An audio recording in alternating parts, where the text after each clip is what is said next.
Sinatra. Alright. Yeah, homie, I'm coming, and I'm never gonna.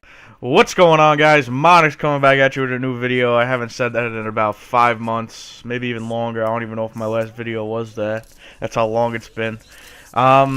This is Fistful of Frags, and today we're going to be talking about E3 and how I felt that it wasn't really that great of a show. But first off, I just wanted to say that I am happy to be back for most of the summer, maybe even past that, because I'm actually building a new computer. Finally, I've been trying to do it for over a year now, and I'll be finally able to, get some parts together and build a pretty nice computer so that I'll be able to, start doing this again. Most of the time when I'm not doing this, it's because I'm at school. Well, actually, all the time I'm not doing this, it's because I'm at school. So I finally found some time over the summer, between work and everything, to finally do a video, and hopefully I'll be posting again a lot. And I know that most of my subs are going to be dead, but that's fine. I never did this for the money or the subs or the recognition. I just did it because I enjoyed video games and because I just really like talking about them. Like I said, this is Fistful of Frags. This is a free Steam game, and I'm having a load of fun with it. It's actually a Half-Life 2 mod from back in the day. I never played it, but supposedly back in the day it was a lot of fun, and they just greenlit it into Steam.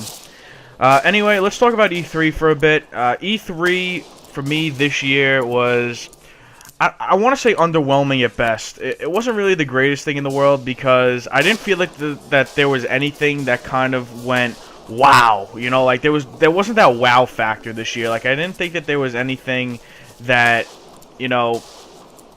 that popped off the charts or like jumped off the table at me.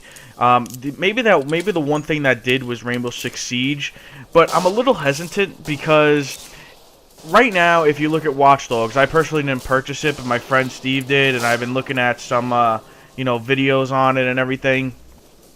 And one of the things that I've noticed is that the way that it looked at last year's E3 compared to when it was released, obviously, a little while ago, is that it's so completely different.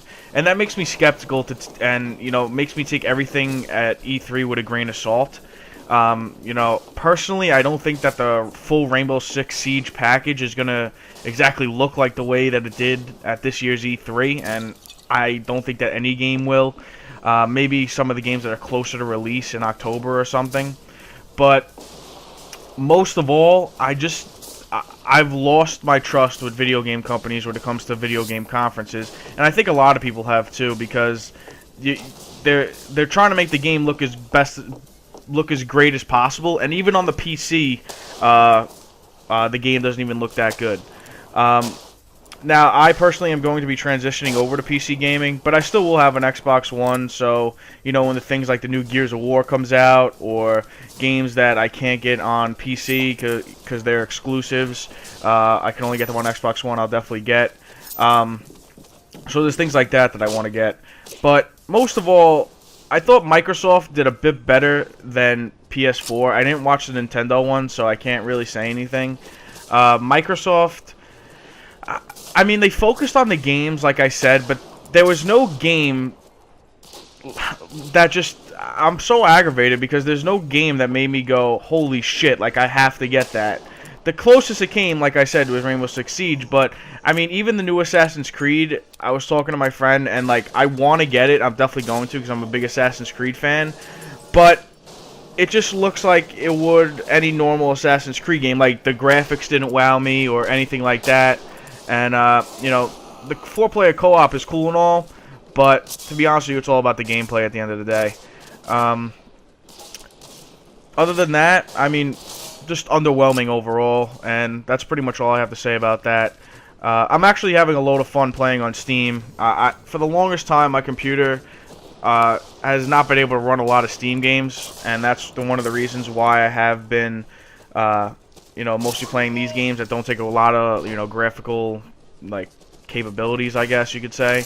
But I'll finally be able to, by next week, play a lot of different games on PC, and I'm really happy about that. First off, I also wanted to say that since I'm back, I also will be mostly streaming on Twitch as well, and most of my videos will be commentaries and Twitch highlights, I guess you can say. I want to get to 100 followers by the end of the month, and I think I could definitely do that. I'm at, I think, 40 right now. So I'm getting, you know, 40% there. But, you know, I'm just trying to, you know, make my comeback. Hopefully I can. Hopefully I could just do this for fun once again. We got the new Gears of War coming out in 2016, so we got a while for that. And hopefully I'll still be around. I hope to be, at least. Oh, damn, I'll be like 23 at the time. Holy God. But anyway, guys, hopefully you guys enjoyed this video. Leave a like if you enjoyed. I know that the viewership, like I said, is not going to be what it used to be, and, you know, that's my own personal fault. But hopefully we can get it back to where it was and have, you know, some of the same fun that we did back in the day. Talk to you guys later. Peace.